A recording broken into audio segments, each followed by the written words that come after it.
Kingdom. She is a world-leading academic developing the emerging field of serious games. She has published widely in the field of serious game for education, medicine, and healthcare, virtual and augmented realities and natural language processing in over 120 peer-reviewed publications, including 12 books on serious game with Springer. Professor Ma is the editor-in-chief responsible for the serious game section of the Elsevier journal Entertainment Computing. She's also a review expert for QAA, Quality and Qualification Ireland, QQI, Horizon 2020, French National Research Agency, the General Organization of Scientific Research, Academy of Finland, Natural Science and Engineering Research Unit. She has been supervising more than 23 PhD students in computer science and game technology. So the talk of Professor Ma is about game and X reality beyond entertainment. So Professor Ma, you have 50 minutes to make your talk, and then we give 10 minutes for question or for the debate. Okay? Right. Thank you. Good luck. Thank you. Good morning, everybody. But joining online, I'm delighted to have this opportunity to share with you my research on serious games, virtual augmented reality, beyond entertainment. So I'll start my presentation. And while I'm presenting, I can't see the room. So if we save all the questions to the end, where I stopped sharing my screen, I tried to speed up. We had some technical issue in the beginning. So my name is Eunice. I'm from Université in Cornwall in the UK, and have been working in the games, serious games development, AR, VR for over 2 decades. I'm going to share with you some of my research project related to the scope of this conference on application of games technology, VR, AR in various application domain, and 3 areas. One is games for health, and we're looking at using games for post-stroke rehabilitation or motor capability, using game for respiratory physiotherapy, and for medical education. The second application area is using VR, AR in museums, and looking at 3 projects where we, in partnership with the Egypt Museum in Cairo, the UK National Holocaust Center and Museum, and the Cornwall Museum partnership.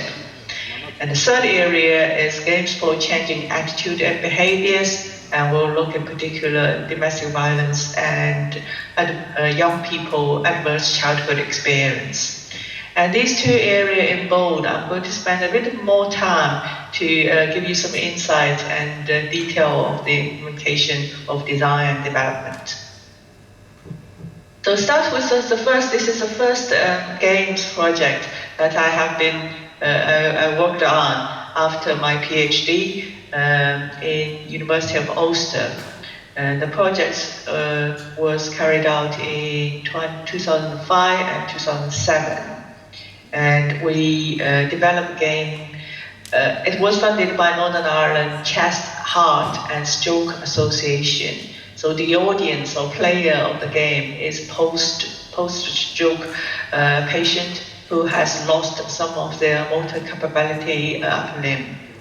So we develop virtual reality games for those patients. The aim is mainly to improve the speed and range of movement and strengthening the exercise of their fingers, hands, arms of the paretic limb, and enhance the endurance and dexterity of their hands and 2 hands coordination. So I closely working with physiotherapists to understand, because all of these projects are multidisciplinary, you need to understand their needs, what the therapeutic requirement for the patient, and how to map the game mechanic to encourage and improve, make the patient do those exercise to reach the aim.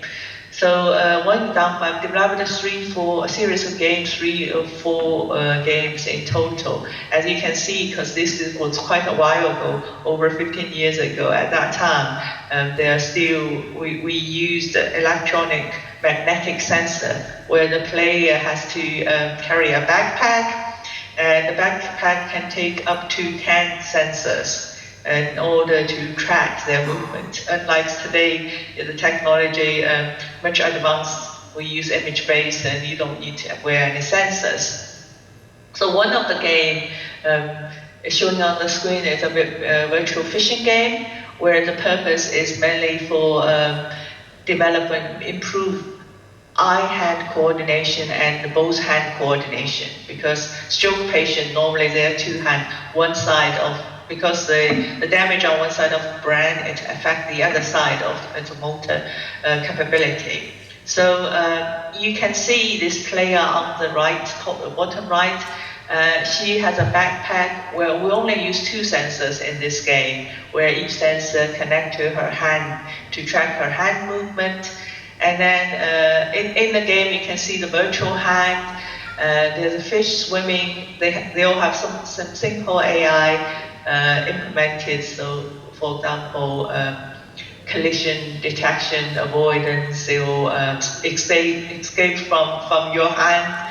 And the purpose of the game is to capture as many fish as possible in the specific period of time.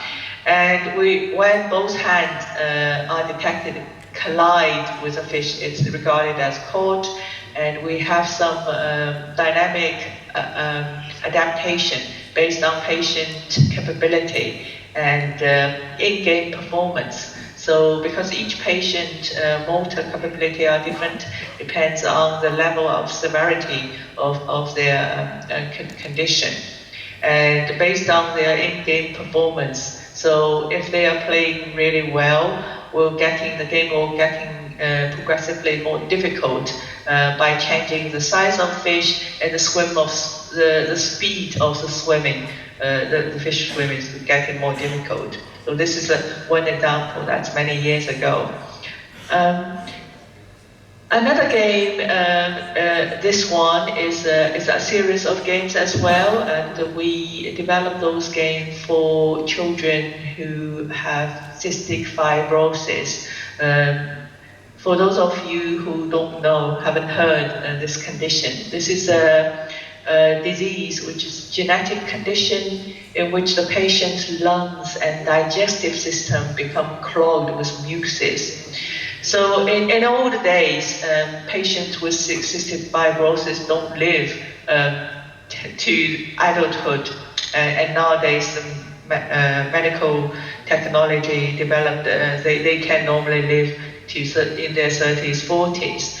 But those patients need to, especially when they're children, they need to carry out daily breathing exercise for mucus clearing. And it is a challenge because they are, as you can see from the left, this child using a PEP mask, they need to blow into that mask and carrying breathing exercise on a daily basis. Otherwise, it's life-threatening condition. So it's very important for young children with this condition to comply with the prescribed exercise. But this exercise is very boring. And kids don't like it. Their parents have to, remind them do it, on every day. So the purpose is to use game to engage them with the breathing exercise, and so those games, so they can blow into the PEP master to play these games. They are breathing games. So we have using a sensor to convert the air pressure into the digital signals through USB. To the computer, so as a game input. They can also use a mouse keyboard to control the direction. So one of the game I want to describe is a pirate game, which is in the middle, top middle, as you can see the title screen, where the patient blow into the PEP mask to below the virtual wind into the sail of the pirate ship in order to control the speed.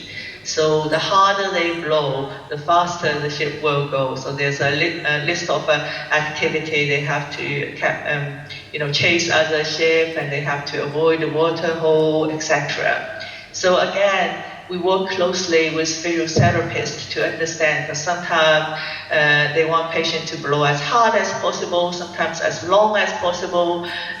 So we developed a list of games to address those physiotherapeutic needs. Another one is like a dragon's. If you go, it's in the middle bottom. That's in the dragon game where the player control the dragon. When you play, when you blow into the pep mask, you can control the dragon, make it float in the air to avoid. Some of you probably play the game Flapping Bird on your phone. It's a bit kind of a silly game where you keep flapping to make the birds keep it in the air. So the game mechanic is quite similar to that game, but we use blowing through pep master to control the dragon in the air. So you have to keep blowing it, make sure it doesn't drop. And another one on the bottom right, inspired by Sony's game Flower. You blow the flower pollen to plant a pattern in the garden. So a list of different activity to engage the patient. So we have, in the evaluation, we discovered that children who engage the game therapy as an additional complementary therapy are much significantly higher in terms of their compliance to the prescribed breathing exercise. So the next area is about using games, virtual visualization, virtual reality for medical education. And this project is called Virtual Human, conducted in 2010 and 13 when I was in Glasgow School of Art. The project was funded by NHS Education for Scotland. Just check, you can see the video, can you? Yeah. So we developed, in collaboration with the Laboratory of Human Anatomy at University of Glasgow, we developed ultra-high definition, real-time, interactive 3D anatomy of virtual human in partnership with the laboratory. And this video showing the head and neck area anatomy of the virtual human, because head and neck is the most complicated in terms of anatomy, the number of nerves, blood vessels, bones, etc. So this is one of, so far as I know, one of the most anatomically accurate virtual human model. And we also use that in the lots of medical education in the University of Glasgow, in particular dental training. So the student in the dental school of University of Glasgow using the virtual human model to train on efficient administration of local anesthesia. So they don't have to train, how to apply needle in real patient, but on the virtual human model. And we use Phantom Omni, a haptic device, so they can feel the force feedback of where the needle is at in the, on the gum, soft tissue, or bone, etc. And we have reported the findings in this paper in the medical imaging reviews on the pipeline of how do we get image from 3D laser scanning, using the cadaver dissection data, etc., to create accurate, validated 3D model, interactive 3D models. The next project is during the same period, I have also partnered with the School of Life Sciences in University of Glasgow to look at a microscopic level, how can 3D visualization, virtual reality help for physiology education. So we got a small funding from the Physiological Society David Jordan teaching grant. We developed a data flow that enable us to create anatomically accurate 3D animation from confocal microscopic data. So we used this is blood vessel. We used a vascular structure to explain that the data flow and processes, that's and to use this to support teaching biology and physiology student at the School of Life Sciences at Glasgow. So on the left, it shows the data flow, how we acquire the data acquisition from confocal microscope. This is the data format, and through the image processing, we're using image J for process the original data into TIFF, and then segmentation and surface generation of 3D data. We use a software called Amira, which is not completely automatic. They require a bit of semi-automatic and a manual interaction to segment the data. And we ask the biology and physiology student to do that and give them a little bit of training so they help on segment the data with their knowledge of the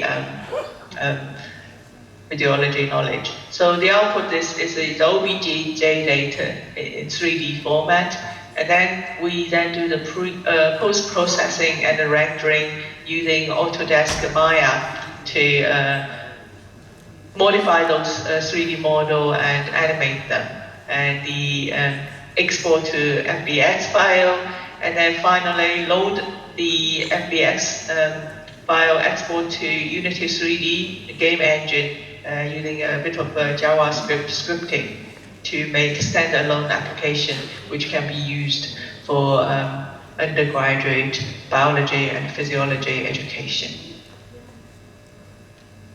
Next project is one of my PhD students under my supervision. This project is titled Surface, which is a combination of surgery and face. So this is an interactive mobile app to help the doctor-patient communication and to educate patients regarding collective surgery on facial deformities. And it's used for maxillofacial surgery, which is one of the most complex procedures performed to correct underlying facial deformities.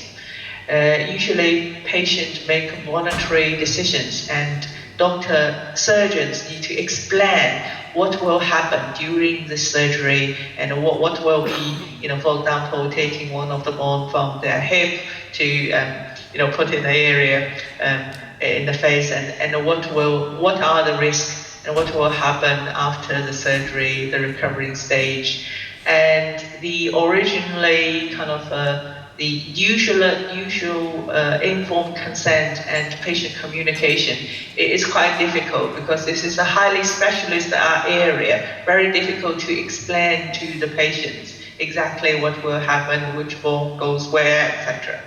So this visualization helps patients to understand the intricacy of the techniques, the surgical and potential side effects and risk of the surgery before they sign the consent form. So make sure they understand what will happen, what are the risks associated. And it's an interactive 3D visualization in healthcare app, where one of the function is there's a drag you can drag through the timeline. So what will happen, say 1 day, 2 days, 3 days, 1 week after surgery, to see what their face will look like, some swelling, bleeding, redness, and after a week, 3 days, a month, what will happen. So that particular student studied MSc medical visualization with me at Glasgow, and she then followed me to do his PhD on virtual surgery using both Oculus Rift and leap motions for tracking purpose. So the project used 360-degree videos to help the trainee surgeons the experience of operating theater and also stereoscopic 3D surgery. So they're highly immersed in the Oculus environment. And we designed a number of cognitive task analysis because the student's first degree is a medical degree and he has an MBBS degree. So fully kind of versus in that subject area. And we have provide 3D visualization of patient anatomy for operation planning and using lead motion mainly for interaction. We published the finding in the paper in the Journal of Oral and Maxillofacial Surgery. I'm going to play a short video so you can get a feel what the system looked like and how we evaluate it. I'm sorry there's no audio so you can't really hear, but it will give you a sense. So we put lead motion inserted on the Oculus Rift headset.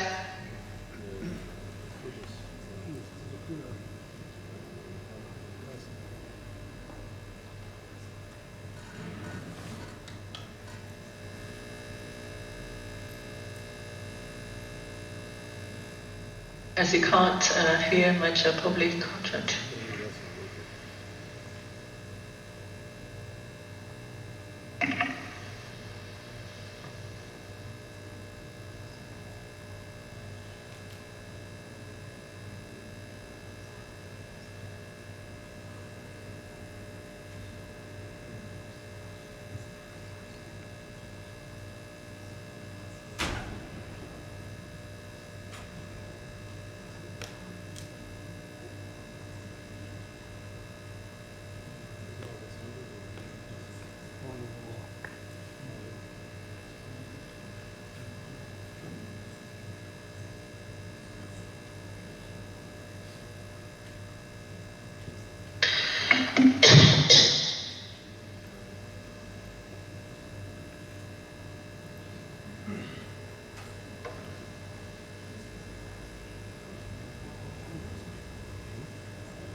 I just skip to the next.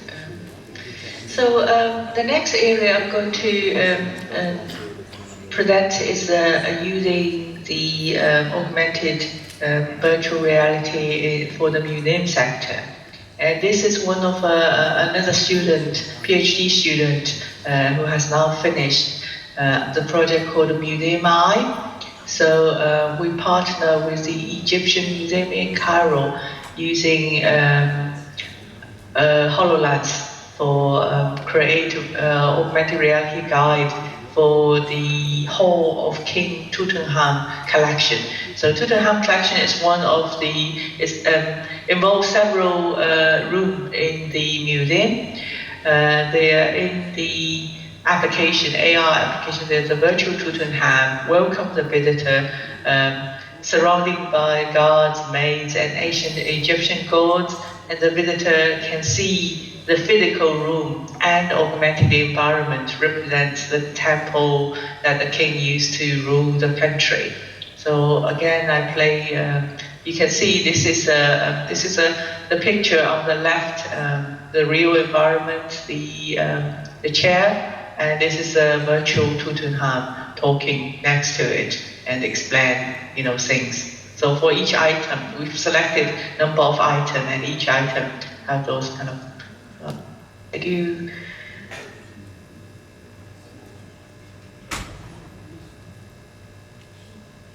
can't hear Tutankhamun talking because we have no audio, but so that's a real chair, that's a 3D replica.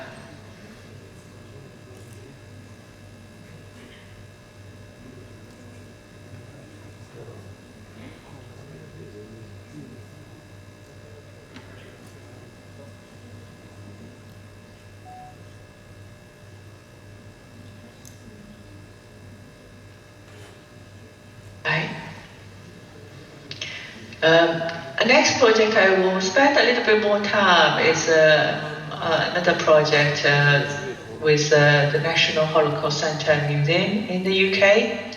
And this museum has a weekly kind of survivor. They have lots of exhibitions with items, rooms to present the story of the Holocaust survivor. And also on a weekly basis, those survivors normally volunteer to talk to visitors, young people, to share their testimony stories.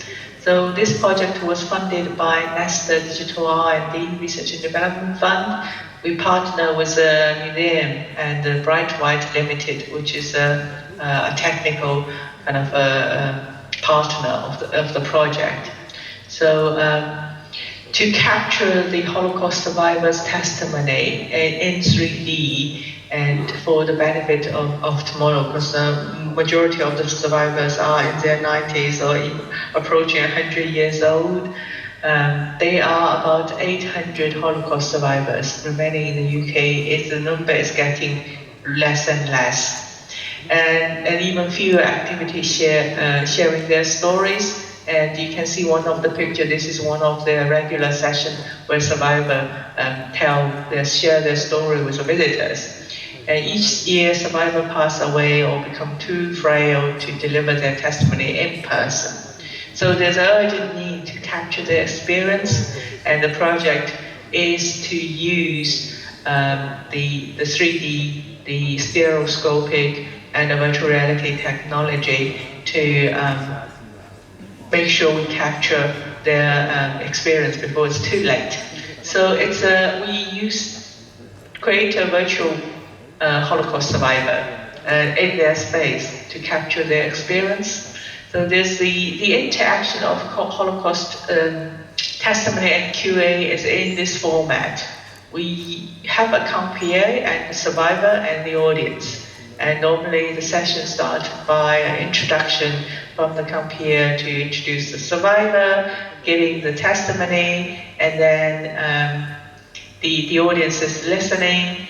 And then after the testimony completed, compere says thank you, introduce them to the question and answers, and open for questions where the audience asks the questions when the survivor looking and listening at their question, giving answer. So you can see the interaction of in-person Holocaust testimony session look like.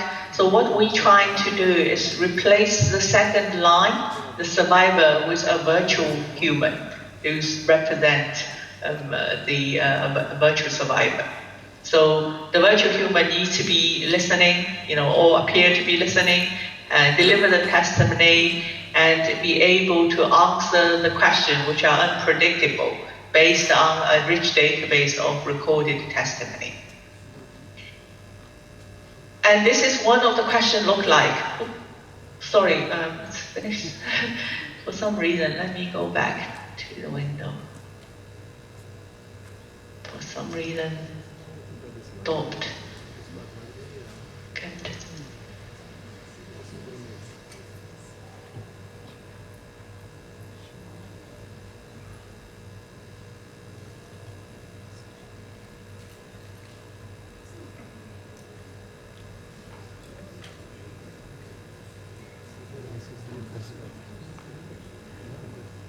I can't, for some reason I can't, hold on 1 second, let me see if I can.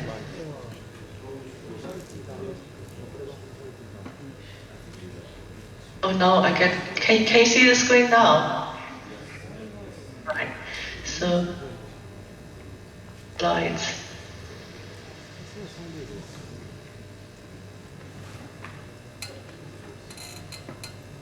So this is one question answering look like. Let me play the video.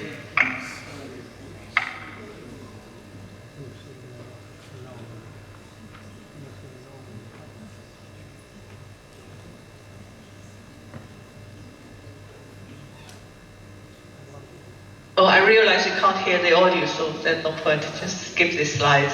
So this is Steve, one of the survivors, answer a question. The question was, do you feel alone in the camps? So the flow of how the project is called Forever, and how we, behind the scene, how we cope with the answer the question from unpredicted question from a kind of fixed database. So spoken language come in, we have some speech recognition to convert this into text. And then we use NLP technology, both on grammar and semantics, to elaborate the query. For example, one question may be asked in very many different ways. For example, what was your mom's reaction when your dad was captured? And then we standardize the question into using some replacement, look at grammar and semantics. How did your mother react when your father was arrested? So they are very different ways to ask the same question. We then retrieve the information from our database, looking at recorded testimony. Every survivor has about 500 questions pre-recorded, covering a wide range of area based on their experience. And each one has a unique answer ID question and answer ID. So we find the information retrieval, find the most relevant answer from the recorded database, and then play the answer back, so that's recorded. So the logic is, if it's already has the answer been played, if it's not, then we play the recorded video, which is stereoscopic. If it's yes, then we use a virtual human to replace the survivor seamlessly, so you don't really feel the difference whether it's actually video or whether it's a CGI generated character, because we use a photogrammetry to create a 3D model based on the survivor, and then kind of a spoken answer for that question. So the query elaboration part, we look at both grammar and semantics. So the horizontal line is a different type of the question, about how did A reacted to when B doing something. The vertical line is more vocabulary and semantics. There's different way kind of describe the same thing, noun and verb. So giving you one example, some example of the natural language processing on the semantic relations of the Holocaust-related word. So like we have different relationship like hyponym,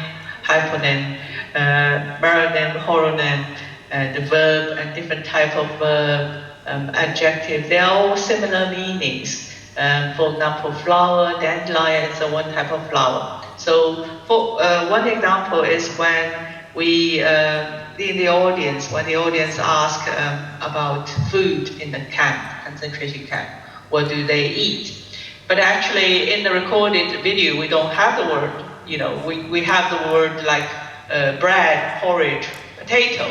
So the natural language processing unit need to understand bread, porridge, and potato are food. So this is a relationship of a hyponym. So there's lots of processing behind this in order to understand the questions which are unpredictable, and in order to find the most relevant answers and play back. So this is a picture of what a session look like, recording session look like. So survivors, they are filmed over a 5-day period, each at the studio with Bright White Limited, the company that we mentioned. We train the survivor to start and end each question, each answer by looking straight into the camera. but to address the whole audience. So it looked like when their virtual human is in the room, they look like presented to the entire audience. And our standby staff will carefully place around the studio as they are giving testimony and answers. And we use stereo pair cameras and a facial close-up camera for video recording of their testimony and answers, and also for photography and facial scanning of survivors for generating a 3D model of each survivor. And have published a couple of papers based on the system, how we developed of the virtual survivor for their testimony. And it captures some news coverage from BBC and various news agencies. And follow the success of Forever Project, we got some follow-on funding from the UK and the government. The Department for Community and Local Government awarded 1 million on Virtual Journey project, which is related but different project. So this is my PhD student, Alan, and his project is again working with them because the Holocaust Museum has an permanent exhibition called The Journey, which is a kinder transport project. You probably heard about kinder transport during Second World War. There's 10,000 Jewish children being kind of rescued, transported to UK. So in that physical exhibition, it's just a room of a middle-class Jewish family in 1930s, 40s, and all these furnitures, various, with some kind of images, photographed. But it's not, the engagement to audience is very kind of old-fashioned. It has some interactive kind of screen where play videos, but it's limited. So the project is trying to, using the Holocaust 1 and 2, to bring characters, virtual characters. There's a Jewish boy called Leo and his parents and his experience during the journey, King's Transport journey. So bring life into the room, empty room. I'm going to play the video and you can see what it looked like of this application. And Alan has just submitted his PhD and due to be have Viva in next month, in July. So the room is in the Holocaust Center Museum. As you can't hear the audio, I'll explain this to you. And the character you see are virtual, see-through from HoloLens. So that's Leo's parents. And the table and furniture are in the real world. This is Leo.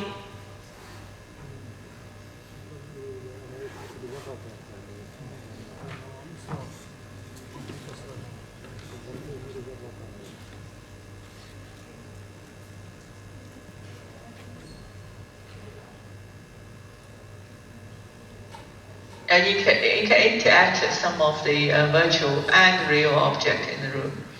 So due to COVID, Alan was part of his work is done in the museum, and part of is remotely in Tongji University in China, because we can't do a proper on-site evaluation, deploy this on-site because of the lockdown restriction.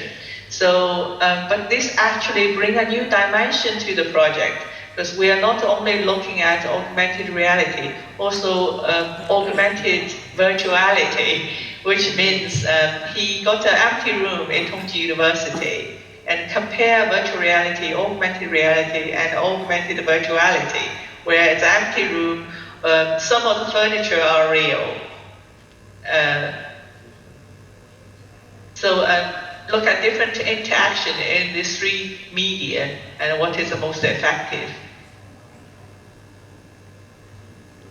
And we did find some of the interesting phenomenon when, for example, when the telephone is in the real world, and when telephone rings in the user's headset, and kind of sometimes the user is confused what they're supposed to do. Do they supposed to pick up the real telephone receiver, or do they, there's some interesting findings from our experiment.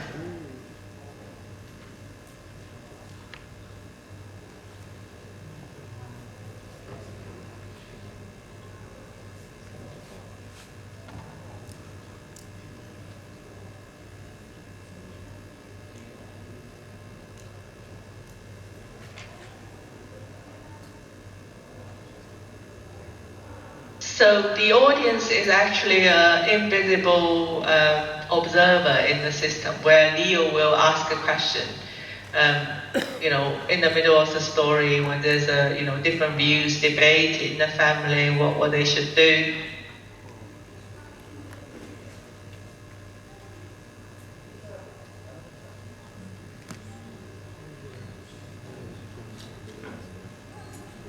Okay. So the next project, am I fine with time? So only, yes, yeah. Okay. Yeah. All right. Well, we kind of rush through the rest of the presentation. This is another project called WAVE. That's AVE, is short for Augmented Virtual Environment, where we work 5 museums in a Como Museum partnership. This kind of image on the right is the kind of augmented reality, which we kind of regenerated in the ancient relics from a Bigom area. I don't have the time to give you a presentation on the third part, which is a game for change attitude and behavior. But I just want to quickly kind of skip through the slides about this 9-in-3 game is to change attitude behavior on domestic violence, to change especially young people's attitude in the Caribbean area. The reason it's called 9-in-3 is 1 in 3 women and girl in their lifetime experience some sort of gender-based violence. So we say 9-in-3. And we developed a game with different levels where the player, can play in a different character, for example, at home, in a hospital world, at school, for peer pressure in a pub, and in the village. So this is some screenshot of the games in a different level. And the main characters. And there's a role-playing, it's a role-playing game where player can play as a child, as a victim, a nurse in the world, teacher of the child, and a friend of the perpetrator. So these are the different character design, supporting characters, and branching dialogue in the story. And we use emotion intelligence model to ask the player to self-report, recognize the emotion of characters. These are some development detail of, we use volunteer local people as a voice actor in the game to do that. And we write the game script dialogue in collaboration with victim, social workers, and researchers.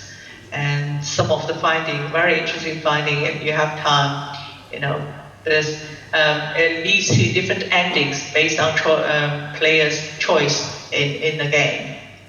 And we have over 170 people, young people, play the game, boys and girls, randomly assigned to 2 groups, and have some finding reported in this 2 paper. And the game has won, the project has won the National Public Engagement Award in 2016. And if you're interested, you can download the game or play in a web browser, or if you have an Android phone, there's an app you can download and have a go with the game. This is a short video of the development process.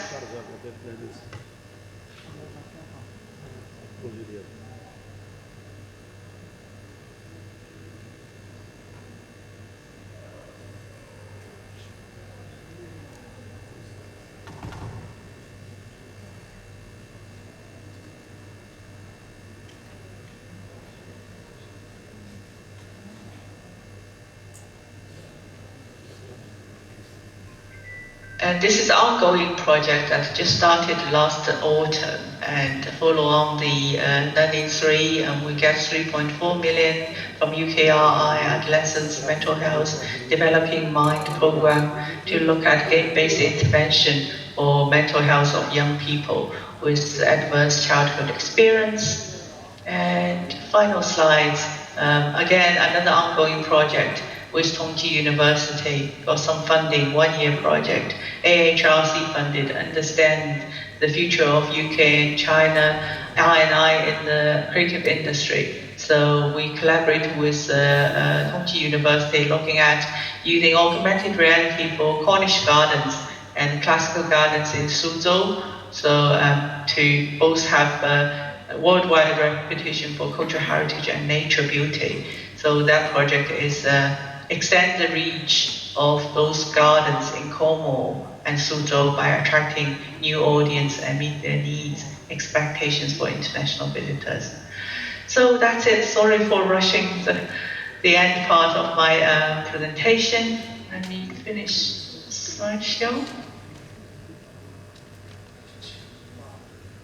Okay, thank you. For less than 10 minutes for eventual question. Pour l'expérience de la partie de réelle virtualisation, est-ce que vous utilisez dans le réel, la virtualisation réelle, l'intelligence artificielle? He's asking if you have been using artificial intelligence. Where natural language processing has been used at the back behind the screen to understand the audience questions in a spoken format and to recognize what they're saying and trying to find the most relevant answers from a database of recorded testimony and answers. Thank you. Good afternoon. I wanted to ask you if you could elaborate more on the term augmented virtuality. Augmented reality system in the Holocaust Museum, Center Museum on site. So what we decide is to find an empty room in his location and find some kind of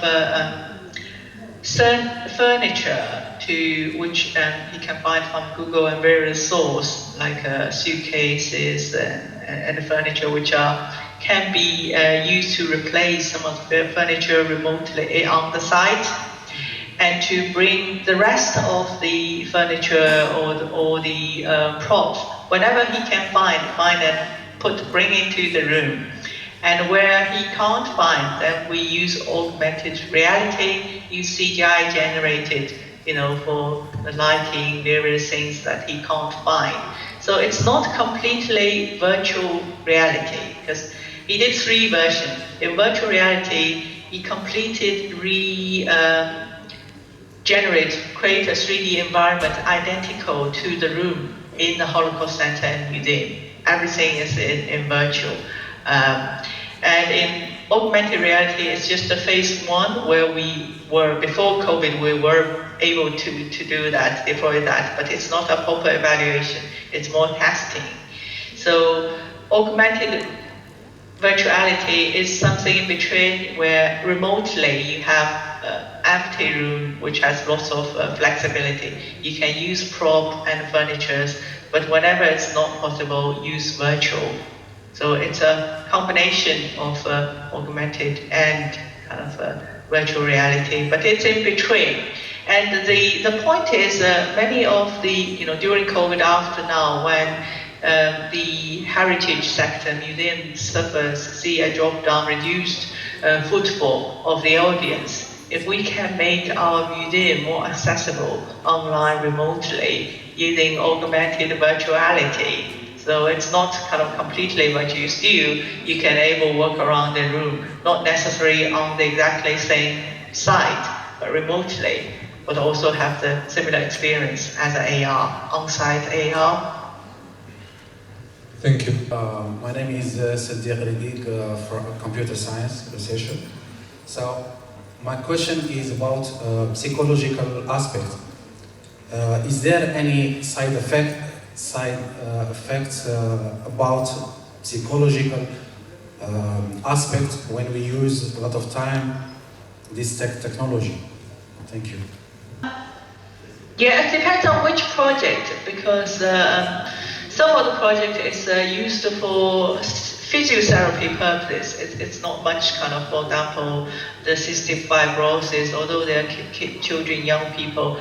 I know there's some age limit of AR, VR devices which are not suitable for player or users under 13 years old.